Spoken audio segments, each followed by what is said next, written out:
Thank you, friends.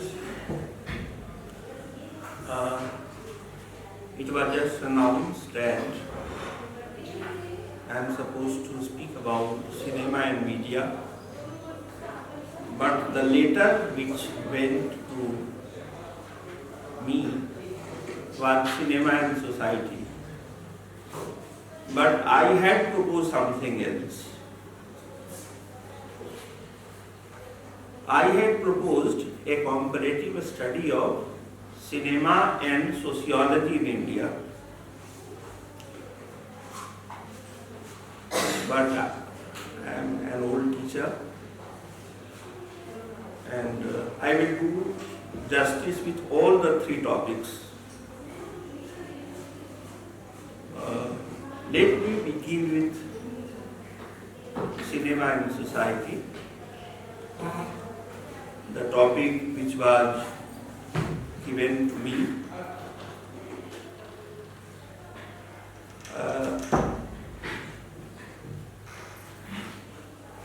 This is orientation course and you are from different social science departments, isn't it? May I know something about your mother tongue? How many of you are English speakers at your home?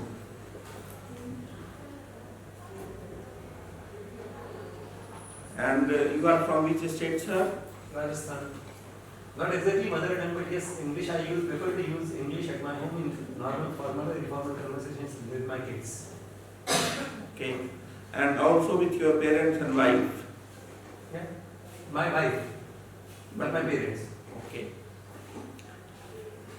Now, I have three propositions in the beginning. Number one, to the best of my knowledge, means until yesterday, English or Hindi was not the mother tongue of anybody living in India.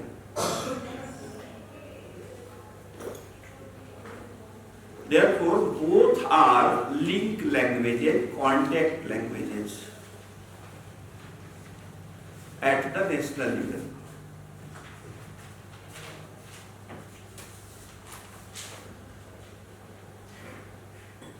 Now, what is the big difference between Hindi and English?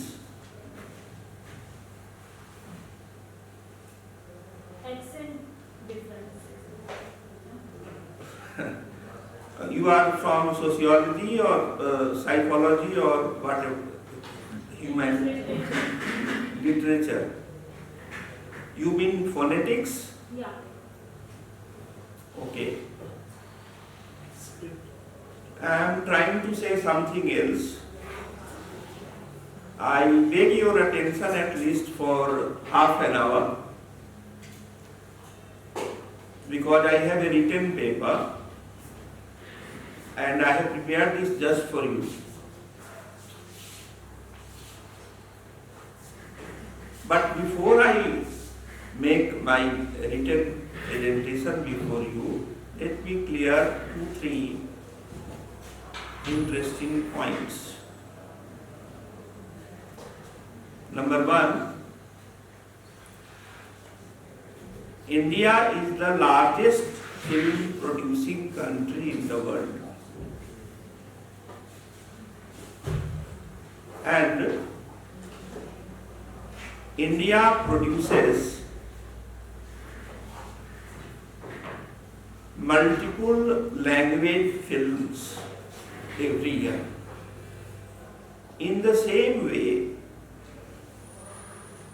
social sciences and humanities in India are also taught in many languages. But somehow,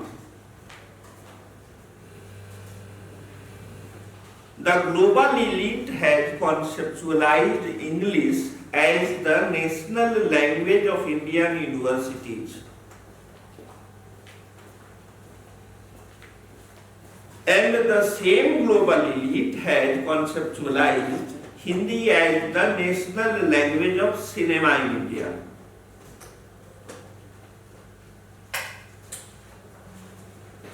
There is no point in discussing whether this is true or false, because it is something like whether sun exists or not.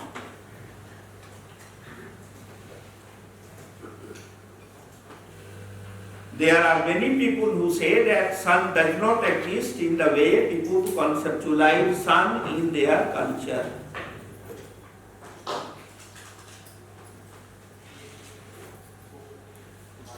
Therefore, as I was told, we have three models of cinema and society in the global village. One is the European model.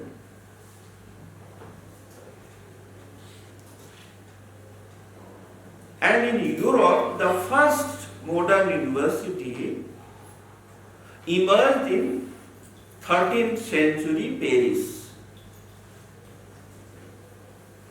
Whereas the first film was made again in Paris, both are in France. Cinema also emerged in France, and modern university also emerged in France, and sociology also emerged in France. From 13th century University of Paris to most universities in Europe or their colonies, except United States of America. All universities were founded by the state, and it had religious orientation. In other words, in Europe, there is no secular university until now. From 13th century till 21st century, there is not even one university in Europe which claims in its official legal papers that they are secular institutions. University in Europe has been a religious institution. It was part of the church. On the other hand, all American universities are secular in their official papers, legal papers.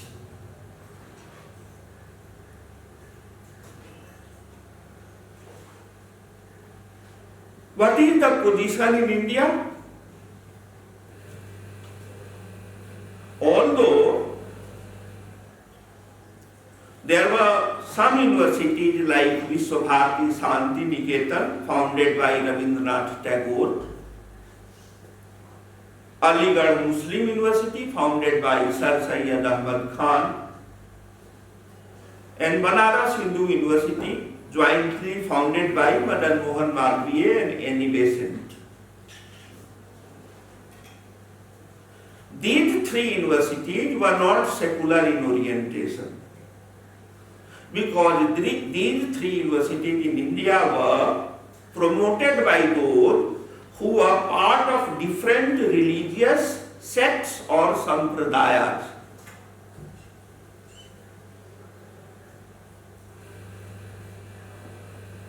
Therefore, we have three models of universities in India.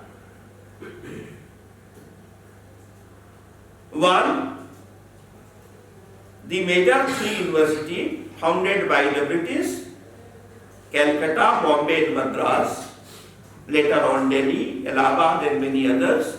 These were state universities founded by the British Raj in India.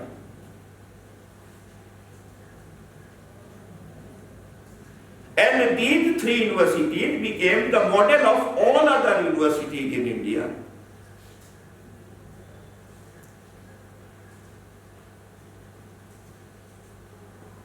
On the other hand, the cinema in India grew as the cultural wing of the Indian freedom movement. movement.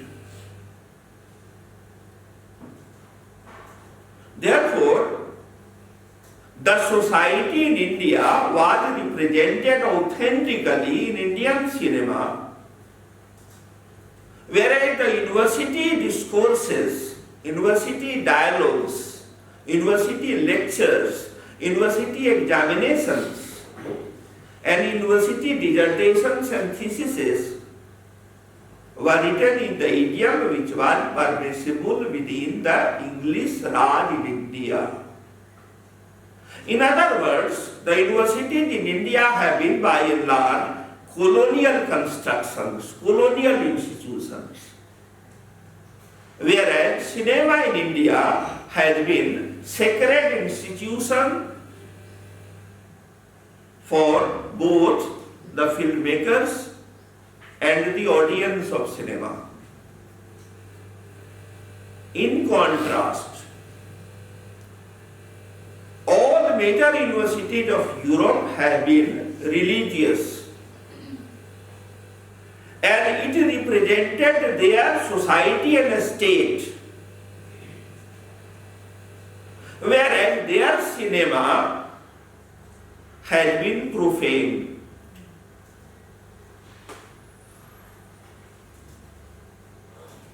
What is the American situation?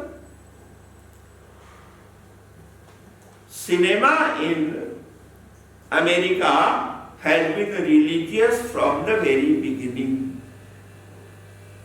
It has been sacred. Whereas universities in America are both secular and private. Are you getting the point? In America, all universities are private. They are privately funded, privately promoted, and privately managed. Whereas the cinema in America is a sacred institution. Now, what is the meaning of sacred and profane? These are French words. And we write in English as transliteration. For example, we write chai in English, you know. Chai is not an English word, or you know, what we say, Sansad Bhavan. Therefore, in Devanagari script, the difference between languages are in two types: how they are pronounced and how they are written. For example, there is one language in India which is written in two scripts.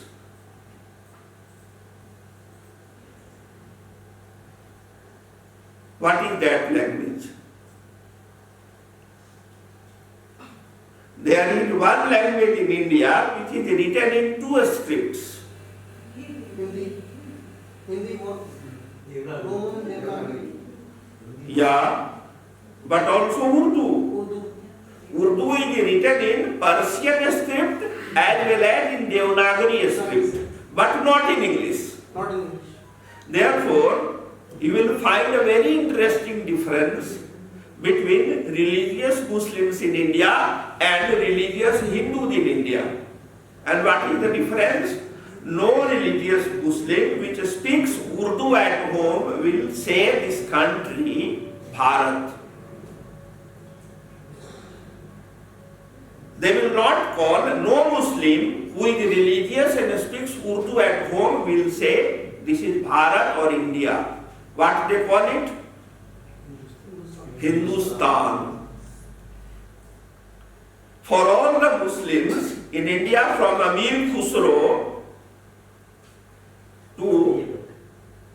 to our contemporary times, they call it Hindustan.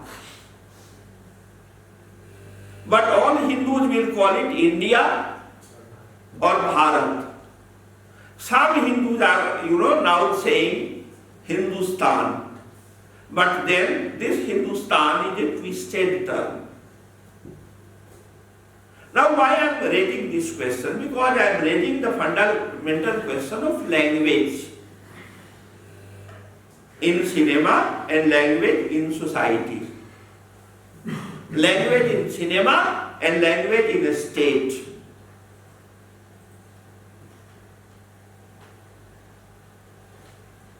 Now I do not know if there anybody who is from sociology background or not. Yes. Two people. Okay. Then I will, ask you for pardon because I will be a little partisan to these two people because they will speak my language or they will understand my language. Therefore, I will make a compromise. And I will request you to substitute sociology for any academic discourse which is called today social science or humanity. What is the basic difference between social sciences and humanities?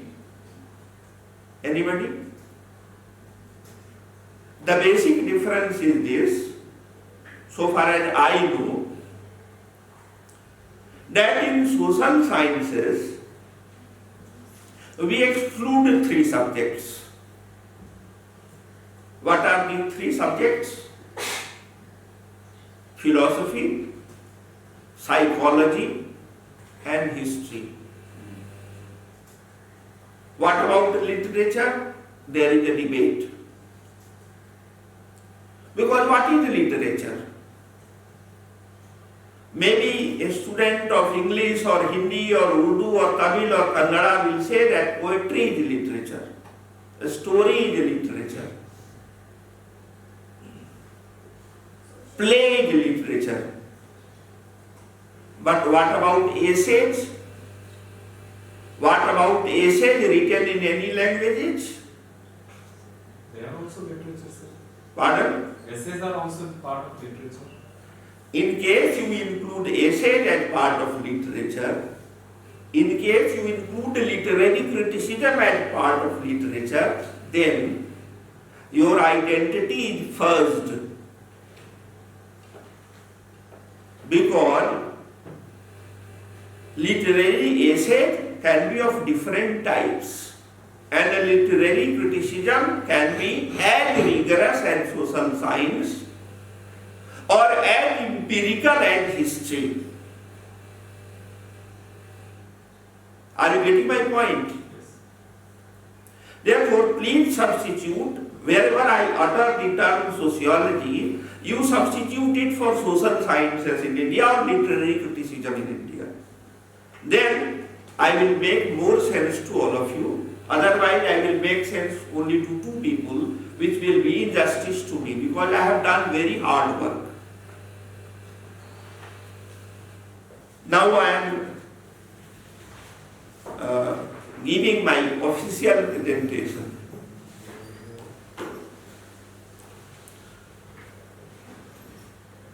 The official historians of the modern universities in the Anglo-Saxon world and their colonies have created a myth, and it has been transmitted over generations as the authentic history of the modern world, traced through the Italian Renaissance, German Reformation, industrial revolutions in Catholic countries of Spain, Portugal, Holland, the French Revolution, and the Protestant industrialization in England and France.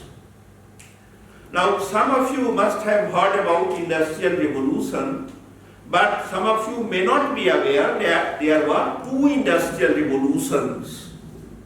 One was Industrial Revolution of 16th century in Catholic countries like Spain, Portugal, Holland, and France.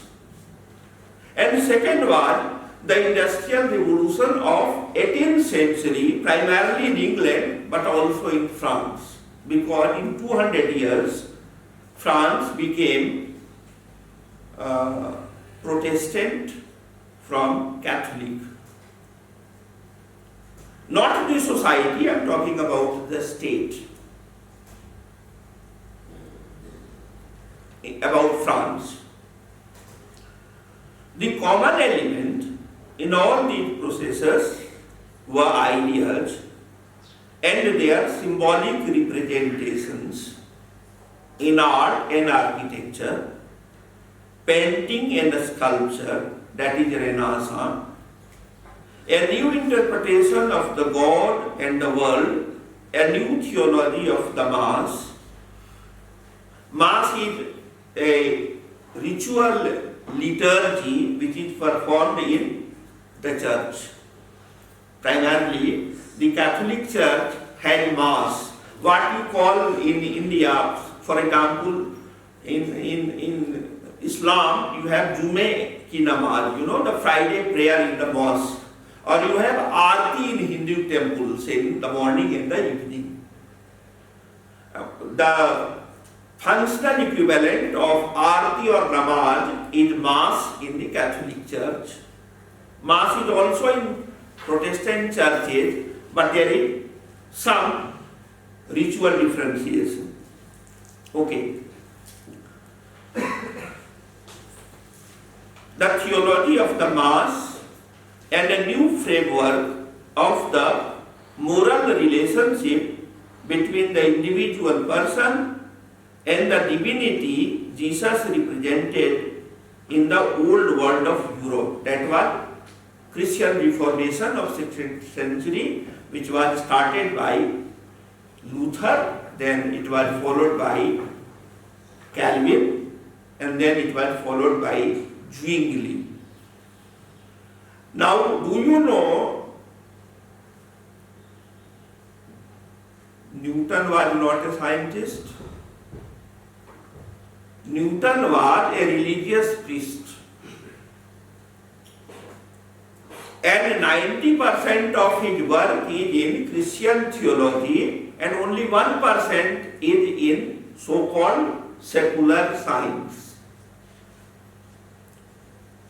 Why I am raising this question? Because science and technology are interlinked. And cinema is a technology. So is university. What are technology? For example, camera is a technology, fan is technology, this equality and fraternity. This woman is claiming she is a feminist first of all, and she is a postmodern intellectual from interdisciplinary background. And therefore, I have brought this question to you because this is not a refresher course, this is orientation course. What this woman is telling all of us, she is telling that this is terribly bad to compartmentalize sciences from social sciences and social sciences from humanities and literature. Something as big as modernity or tradition cannot be understood only on the basis of sciences or social sciences or humanities or fine arts or arts. To understand something as big as tradition and modernity, you need interdisciplinary projects because of our fragmented training in a particular subject. We are not able to handle many things which are essential component of modernity or tradition. I am giving you one example and then I will come to my proper subject which is also written.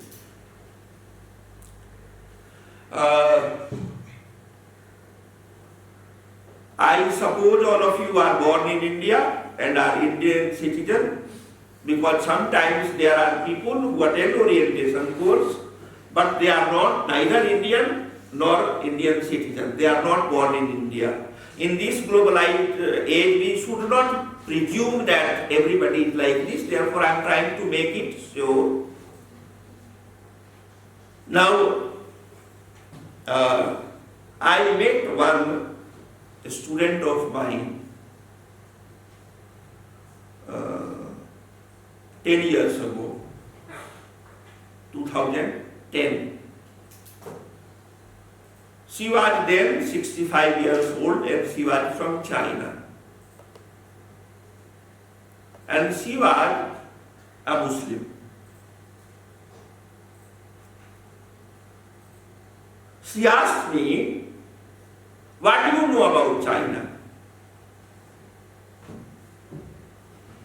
I thought I do not know much about China because I do not know much about India either.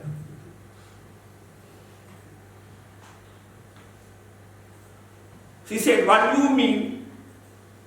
I said, because there are more than 5 lakh castes in India. How much? More than 5 lakhs. But government of India has clubbed many castes into a super caste. But are all Indian of one type? For example, there is a sociologist in India, Dipankar Gupta, who said that Indian society can be understood by caste, joint family, and village. This is following from M.N. Srinivas. I am not denying that these 3 institutions are there in India, but are there no other institutions in India? I am giving you one example. There are Hindus who are called caste Hindus. But is it the way to approach Hindu religion? Are there not tribal Hindus? Are there not class Hindus? Are there not diasporic Hindus? In the same way, Louis Dumont claims that caste is specific to India. But caste-like groups are found in all other societies, in case you mean by caste inequality and stratification. But during elections, I was on sabbatical leave and doing field work.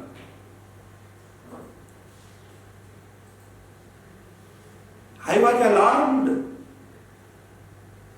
All so-called castes are organizing their caste members to mobilize their votes for a particular party. But what they call it? They call it a meeting of Jat Samaj, a meeting of Kurmi Samaj, a meeting of Kamma Samaj, a meeting of Bokalika Samaj, a meeting of Mahar Samaj, a meeting of Brahmin Samaj. They are using Samaj and not Jati. Are you getting the point? Therefore, you have to understand what is being played out. And this is my main point today. Why in Indian cinema most heroes and heroines have names which does not depict their caste surname? For example, Ashok Kumar, Dilip Kumar, Pradeep Kumar, Rajendra Kumar. Why these Kumars? What is the real name of Dilip Kumar? Yusuf Khan. What is the real name of Sanjay? Nobody knows. But what is the name of his elder brother? Firoz Khan. What is the name of the younger brother? Akbar Khan. What I am trying to say is that you cannot understand Indian cinema, even a small aspect of filmmaking in India, unless and until you realize that it is part of the Indian freedom movement. Now, why film was taken as the medium to cement ties between Indians? The reason is very interesting. It is primary factor in literacy. What is the literacy of India in 1901? 5.4%. Undivided India. This data includes Pakistan. This data includes Bangladesh. This data includes some portion of Afghanistan, and this data also includes parts of Tibet and Burma, because during the English Raj, Burma was part of the same empire. Are you getting the point? Therefore, it is a very large chunk, both geographically and demographically. But what is the population which is literate? Very low. Male 9.8. I am discussing census 1901. Male literacy 9.8. Female illiteracy, can you make a guess? 0.6. Now, 1911, literacy went up from 5.4 to 5.9. Now the breakup. Male literacy 10.6, female literacy 1.0. Now 1921, literacy again went up. 7.2 is the average, male 12.3, female 1.8. Now 1931, 9.5 average, female 15.6, male 15.6, female 2.9. 1941, 16.1, male 24.9, female 7.3. And last, 1951, 18.33 general, male 27.6, female 8.86. Now, given this literacy scenario, it was not possible that Indians could wage a freedom struggle at the all India level through newspaper or the print media. In elsewhere, in other countries, nationalism is promoted by print media, print technology. But in India, it was not possible because we had very low literacy. As a result, it was decided by our freedom movement leader, primarily a person called Bal Gangadhar Tilak. Have you heard his name? Yes. And do you know what type of books he has written? Okay. Maratha and Kesari. Pardon? Kesari is most famous. That is not a book, my dear friend. That is a journal or magazine. What are the books? Orion. What is Orion? A book on astronomy. Who studied astronomy? It is a hard science. Astronomy is linked with astrophysics. Then his second book, Arctic Home in the Vedas. What is Arctic? It is ocean. Arctic Ocean. Arctic Home in the Vedas. And third, Gita Rahasya. It is a commentary on Bhagavad Gita. And now what is Bhagavad Gita?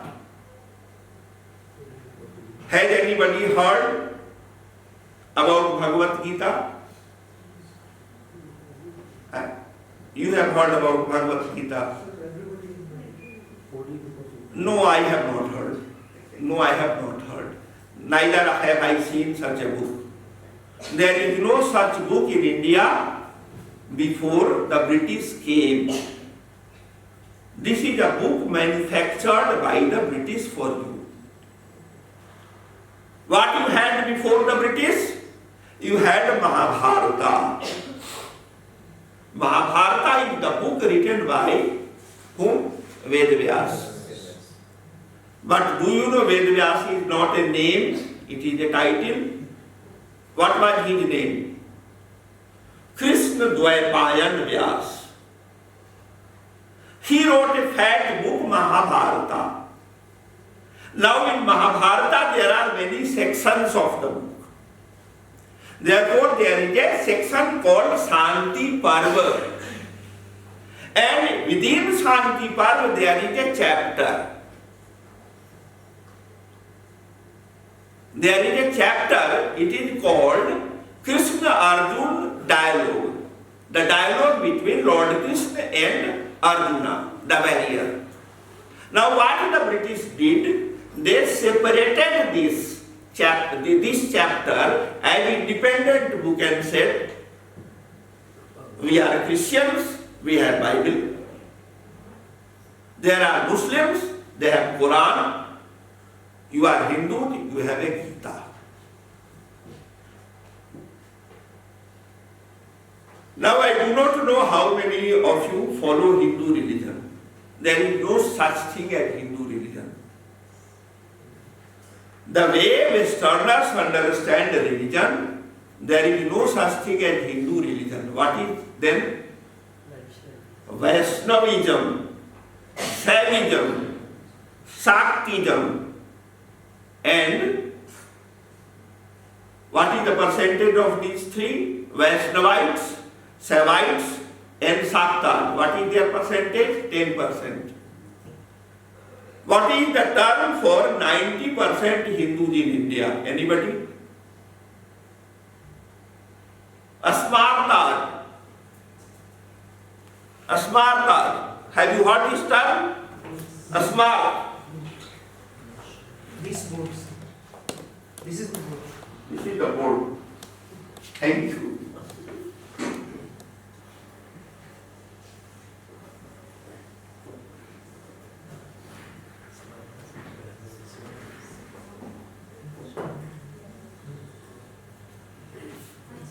They are 90% population of the Hindu society. There is a Hindu society, there is a Hindu culture, there is no Hindu religion. In the sense, Christianity or Islam or Judaism or even Sikhism is considered a religion. Now, how do you understand the finer nuances of Indian society? There is no book until today which can give you an overview. about the Hindu society in India or the Muslim society in India or the Christian society in India. For this, you will have to watch cinema. Why? Because cinema makes a dialogue with its audience through visuals, through signs and symbols. By the way, how many Bibles are there in the world?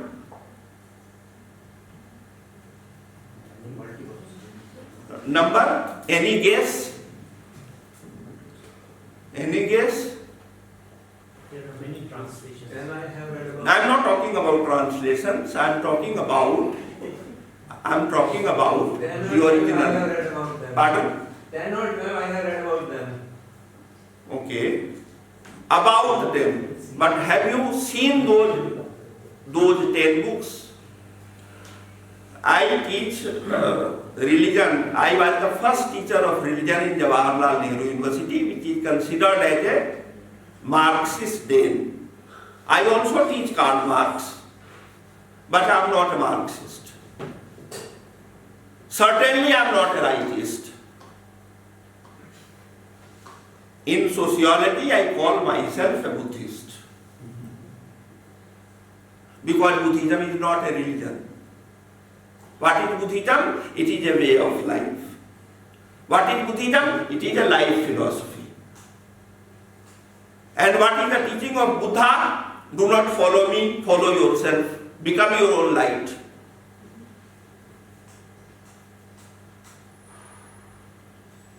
And unfortunately, I read and write and talk in 16 languages. But no, please do not clap.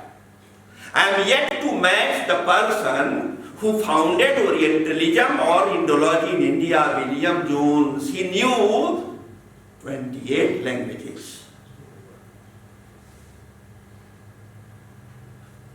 I will not deny they exploited the whole world. The Europeans exploited the whole world, but they are the first to try to understand the whole world in their own idiom. It is called Orientalism. It is called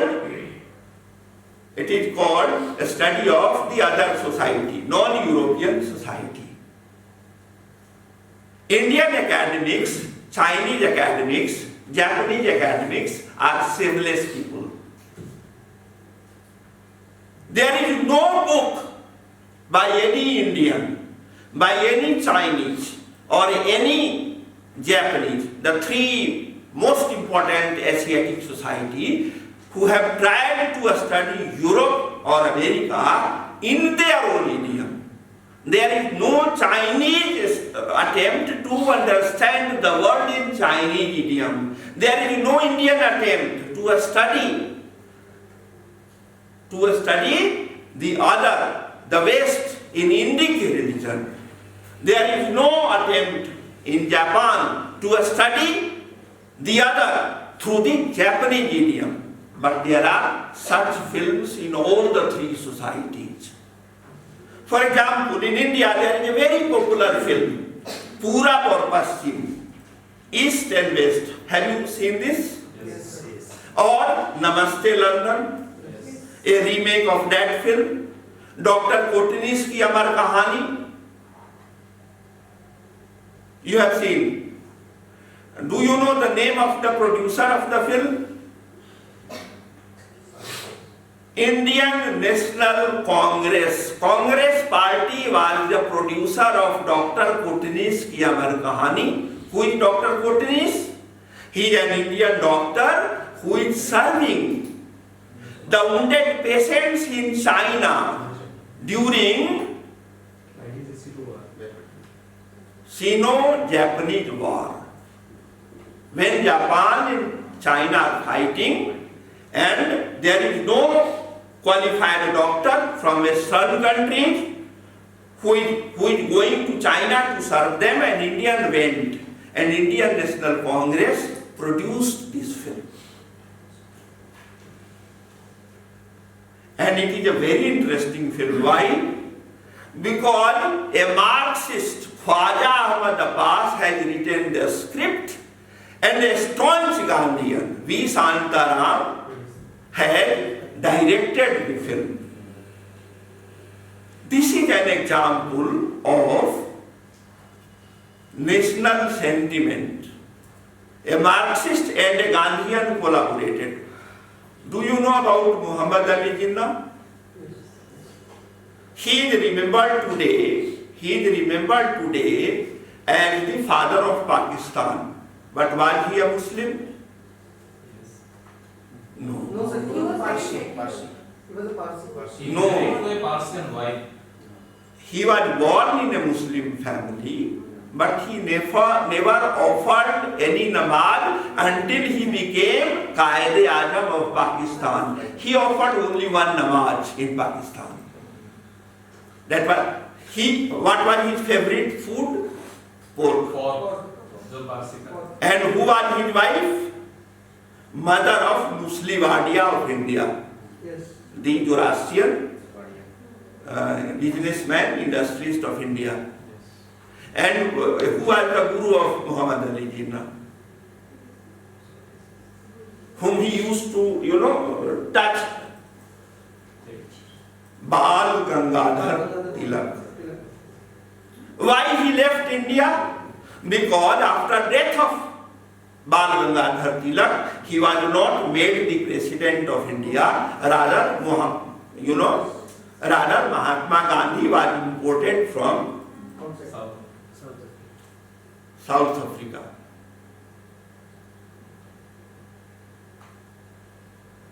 Until 1940, Jinnah was against partition of this country. Yes.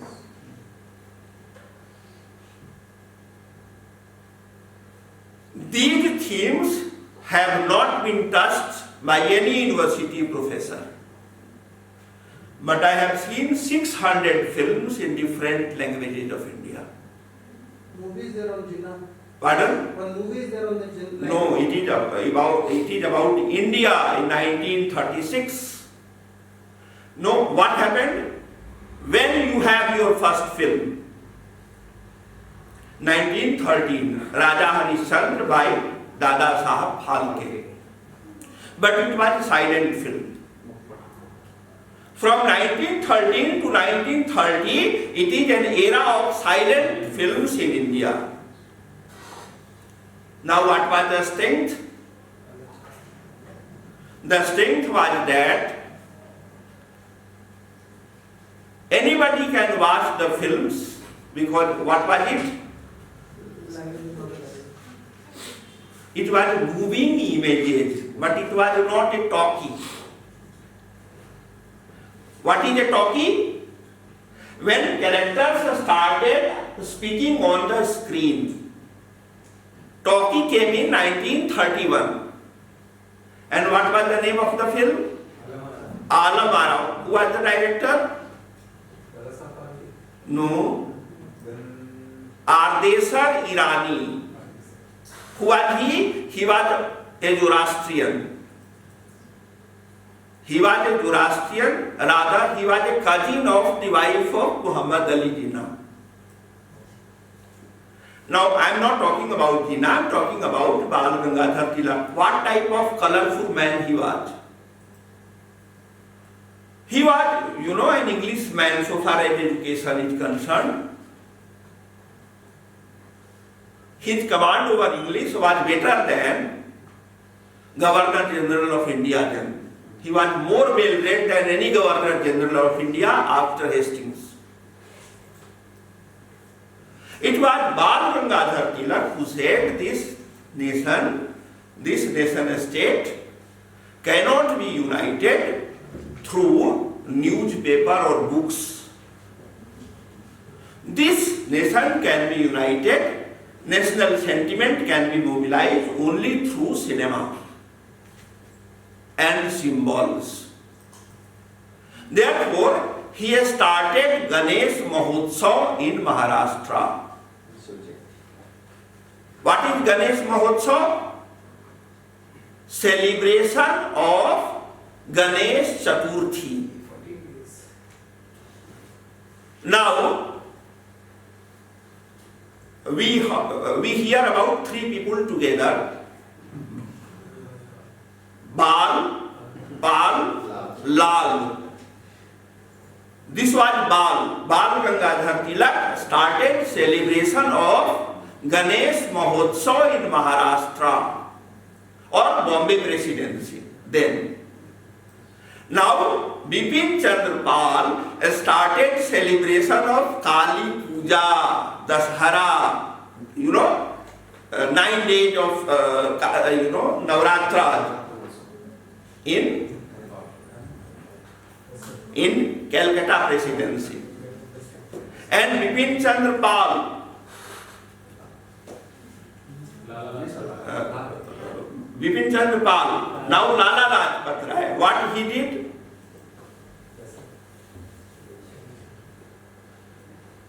Any guess?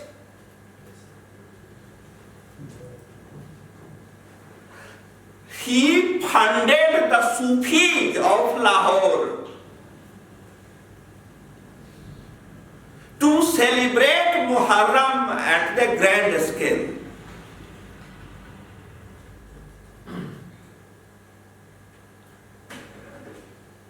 Now what happened after 1931? Sound came in. There was a large debate in India, in Indian film industry. Silent film anybody can see, watch or understand or discuss about. But what about Alamara? It was in Hindustani. What is meant by Hindustani in the context of Alamara? That all songs, 36 songs of Alamara. Pardon? You wanted to? You raise your hand. Okay.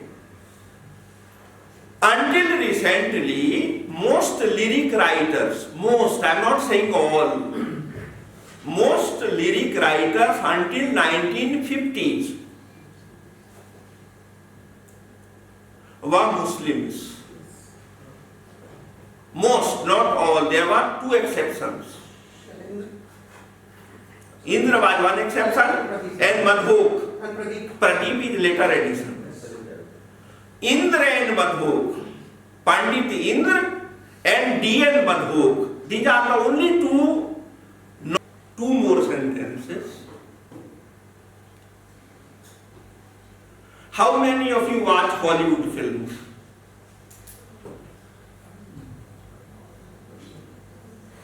Are you sure you understand Hollywood films? You watch, I know. But do you understand Hollywood films? At least we do understand that we understand them.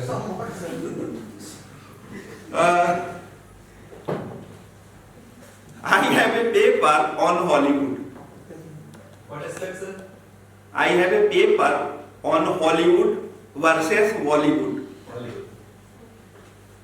The basic difference is this, that in the production of Hollywood films, Pentagon or the American Army has a very decisive role. Do you know this? In Second World War, during war, all industrial activity is stopped. And film is also an industry, therefore film making is also stopped. And until the First World War, which country was the leader of film production in the world? Belgium. Belgium was the largest film-making country in the world, followed by India. Then France, Germany,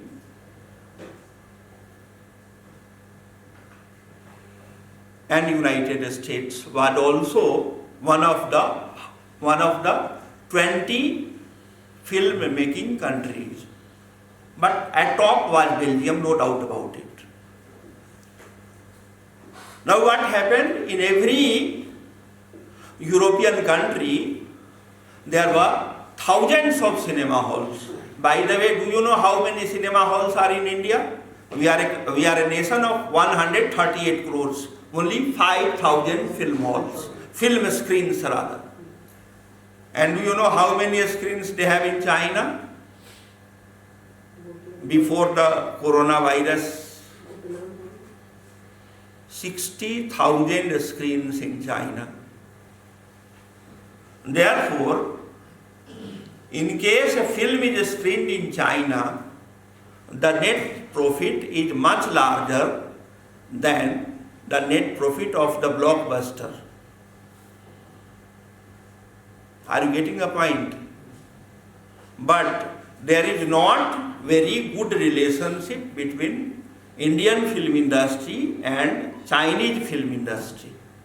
Therefore, people exhibit their films through private initiative.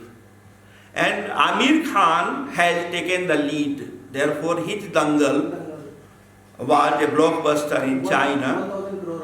But his second film, which was a flop in India, Secret Superstar, it was also a blockbuster. Therefore, what I am trying to say is that in case you really want to understand either United States or China or Iran, it is better to watch their films than to read books about them. Indian society has been a matrilineal society from the very beginning. And what is the Indian belief? But that when there will be a small danger on the moral universe, Lord Vishnu will take avatar, he will be re-manifested in human form. But when it is a great danger, Vishnu is not sufficient. Kali has to take avatar. Empirically, during their time, Jayalalitha, Indira Gandhi, Mayawati, Uma Bharati, Mamata Banerjee were more powerful than any man politician in their state. In the whole history of India, it is only women who have got you victory. No man had been able to defeat the other country. And even today, rise above your political ideology and try to evaluate these women. I am not talking about Rabri Devi of Bihar or Sonia Gandhi of the Congress. Women are not born. They are made. It was not me. It was Simone de Beauvoir who wrote in Second Sex. It may be partially correct for other countries, but for Indian cinema and Indian society, this is terribly important book. Thank you.